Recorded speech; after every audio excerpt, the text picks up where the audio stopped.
Thank you all for your support and advice. I wanted to share an update on what's been happening since I left. I've been busy cutting off all ties with my ex. Here's a quick rundown of what I did. I logged out of our Apple TV and Xbox, canceled the Wi-Fi I paid for, and returned the modem. I removed my payment information from our utility accounts. I packed up all my sauces, spices, and cooking oils, leaving behind just dried rosemary. He hates that stuff. I printed out a screenshot of his Tinder profile and framed it, adding a piece of dog poop inside as a little touch. He can have the photo albums. I'll keep this reminder. I recorded a video of the apartment after packing up my things and left my keys in the mailbox for the leasing office. I even emailed them a video of the apartment's condition before I locked up. I updated my address with USPS, the vet, the hospital, my school work, and even my dog's microchip. I spoke to HR about removing him from my health insurance and changing my life insurance beneficiary to my parents.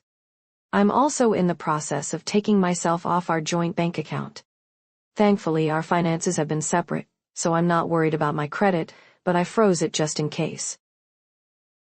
I logged out of all my streaming services, social media, and email accounts. I blocked them on everything. I made a doctor's appointment for STD testing, and am heading to the county office to terminate our domestic partnership. It's been a whirlwind 18 hours, and I couldn't have done it without my friends. I haven't slept much, but I've been focused. When he arrived home, I had already blocked him. I received several texts and calls from his family, but I only answered when his sister called. Initially, she was hostile, accusing me of being a crazy ex who couldn't let him go. Funny, considering I just packed up and left. She mentioned it had been 4 months and that I needed to move on. I reminded her that just a month ago, we celebrated our 7th anniversary and started planning our wedding. I had no idea he wanted to break up. After some back and forth, I finally got to explain my side. He had been distant this year, blaming it on wanting to spend time with their grandparents before they passed. Turns out, they've been dead for 2 years. I never met them because he claimed they were racist. Apparently, you can't be racist when you're dead. We ended the call on a more positive note. She admitted it was a lot to take in and expressed sympathy since the girl he cheated on me with is one of her friends.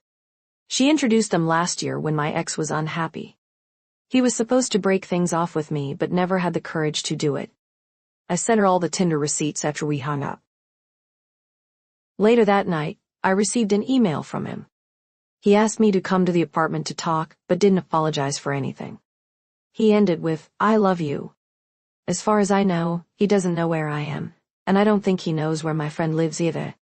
We're keeping the locks ready and bats near the door, just in case. Writing all of this out has been incredibly helpful.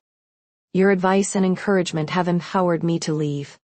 There were moments when I wanted to stop packing and pretend everything would go back to normal when he came home. But your support kept me focused on moving forward.